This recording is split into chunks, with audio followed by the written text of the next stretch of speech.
So it seems like every week we're saying, wow, this paddle has better power, spin, control, or whatever it may be, but what's the actual tech behind these paddles that's giving them this great playability?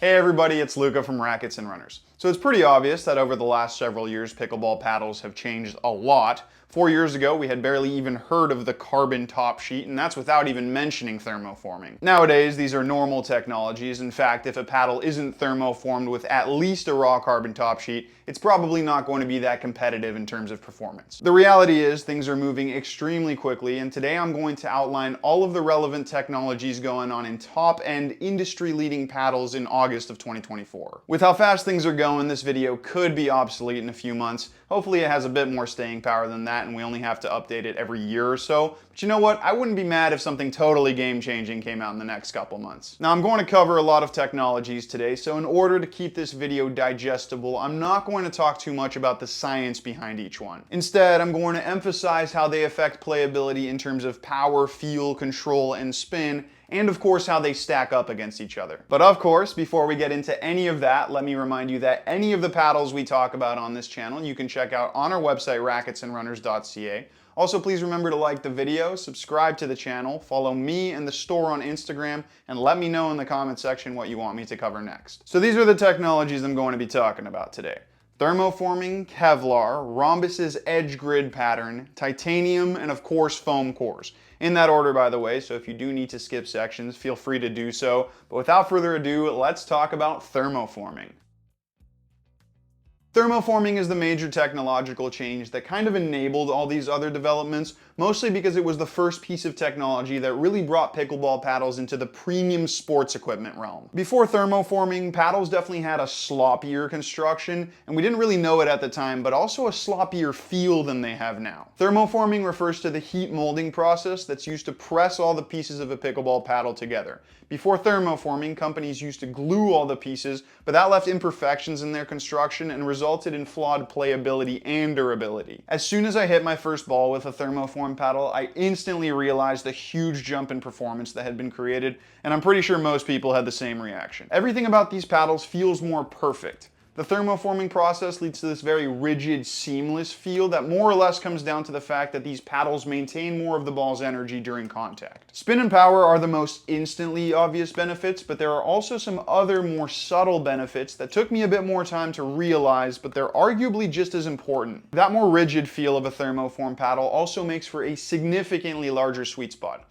With a non-thermoform paddle, there was a huge drop-off in power, spin, and feel as soon as you weren't making perfect contact. All parts of a thermoform paddle stay solid on contact, and that's how they're able to maintain such good playability when you do make contact outside the sweet spot. Thermoforming also created a huge improvement in ball feel. Again, this was subtle at first, mostly because feel is subjective, but over time it became very obvious that thermoform paddles provided a much better connection to the ball. Because heat molding instead of gluing removes the possibility of gaps to be formed during manufacturing, no vibrations can be lost in those gaps, which creates that seamless feel full of feedback. If you do play a non-thermoformed paddle right after playing with a thermoformed one, this becomes very obvious. It'll feel a little bit ambiguous and mushy, where even if you do make good contact, you're still a bit disconnected from the ball. So thermoforming was the real catalyst for change in pickleball, because almost every playability characteristic improved, except for one very important one: control. I've said enough times now that thermoform paddles are very rigid.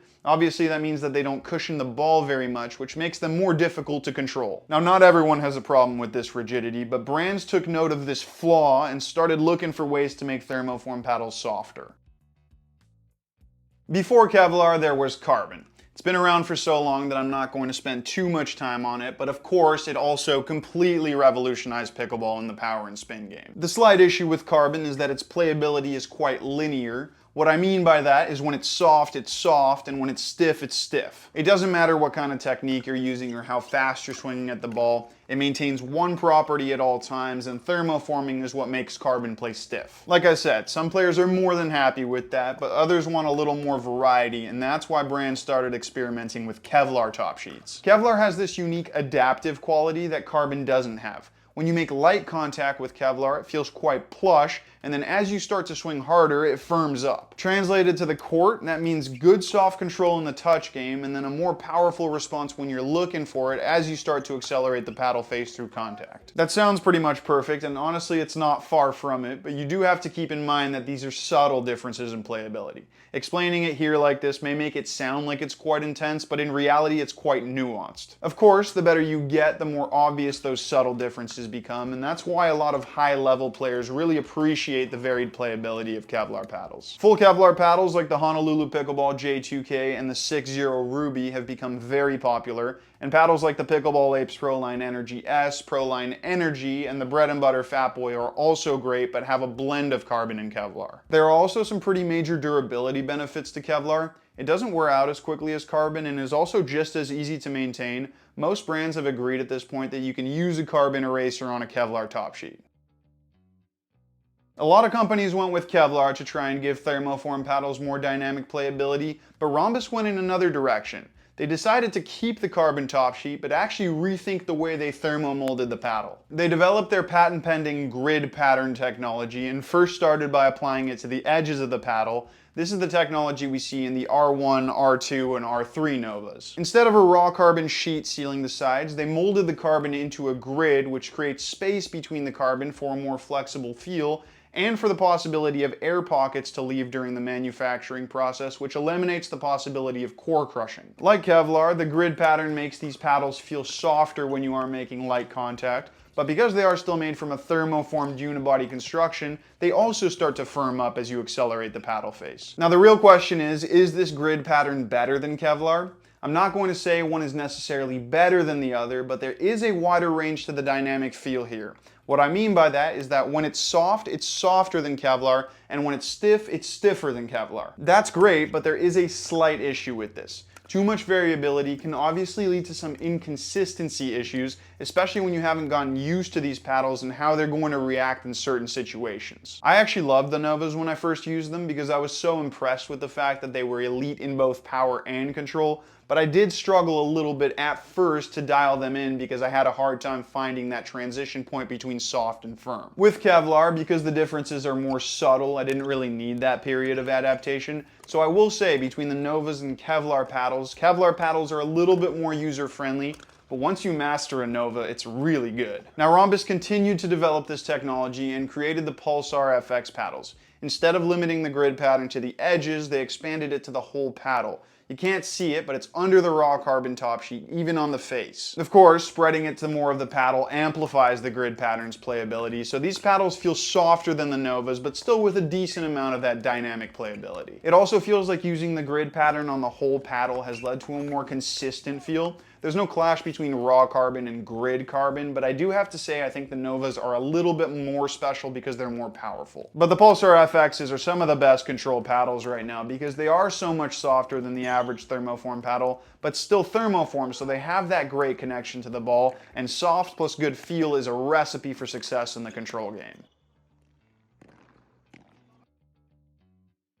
Titanium hasn't quite hit the mainstream the same way some other technologies and materials have on this list, but in principle it's similar. It's another material like Kevlar that's supposed to firm up as you hit harder. There are a few differences to note though. When you're hitting soft, Kevlar provides a very rich, plush feel for the ball. Titanium softens up that point of contact in a more muted way. You don't get as much ball feel, but I know a lot of players like a more muted paddle because you get a more homogeneous feel around the paddle face. Muted means it kills vibrations both good and bad, so you may not get as much positive feedback when you make good contact, but you also don't get as much negative feedback when you make bad contact, and that kind of makes the paddle feel more forgiving. I've also found that mutedness stops the Shogun from having truly elite top-end power like Kevlar paddles and the Rhombus Novas, but it is still very high, honestly on par with the best raw carbon thermoform paddles. It's also important to note that we have a very small sample size for testing titanium's qualities because really only the bread and butter Shogun has had titanium so far. Time will tell as to whether it becomes as popular as Kevlar, but one thing's for sure, the Shogun is selling like crazy, so it is just a matter of time until other brands make their own titanium paddle. We've saved the best technology for last, the one that provides the most insane playability and also the most controversy: foam in the core. Why is foam so controversial? Well, that's because the biggest paddle company's biggest ever paddle was made illegal less than 1 month after it released, almost only because of the boost in playability it got from its foam core. The Gen 3 Yolas had detached foam cores that the company called propulsion cores, and the playability that came along with them was quite frankly astonishing. Foam is soft, but if engineered properly, it can also be springy, and Yola definitely engineered their foam properly. The Gen 3 Yolas were the most powerful paddles I'd ever tested. If you swung full or flicked hard at a volley, the ball came off with ridiculous pace. Unfortunately, it was all a little too ridiculous because that power is what eventually got them banned. The USAPA deemed them illegally powerful for competitive use, and that was the end of that. Well, not really. Yola fought back, initially lost, but now that the foam genie is out of the bottle, it's not going back in. Yola just released their Pro Player Mod TA paddles, which I unfortunately haven't gotten to test yet, but on paper, they look extremely similar to the paddles that got banned a couple of months ago. Gearbox also has their own legal foam paddles in the Pro Powers, Pro Controls, and Pro Ultimates that perhaps don't provide the same wild playability as the Gen 3 Yolas did, but they are still very powerful and have very similar feel characteristics. That feel is something I want to talk about quickly because it's easy to overlook considering power is obviously the main character, but it's also part of the reason why foam paddles are so well-rounded. Foam feels very soft. As long as you're not triggering that spring effect, you can use that inherent softness to cushion the ball in the control game. Of course, that's easier said than done. One wrong move and you're sending the ball to the moon. But using that cushioning, understanding what's too much and what's just right, that's something that very good players can do. As to whether or not they should be banned, I'm not going to pretend to be the all-knowing voice of reason in pickleball, but here's what I'll say.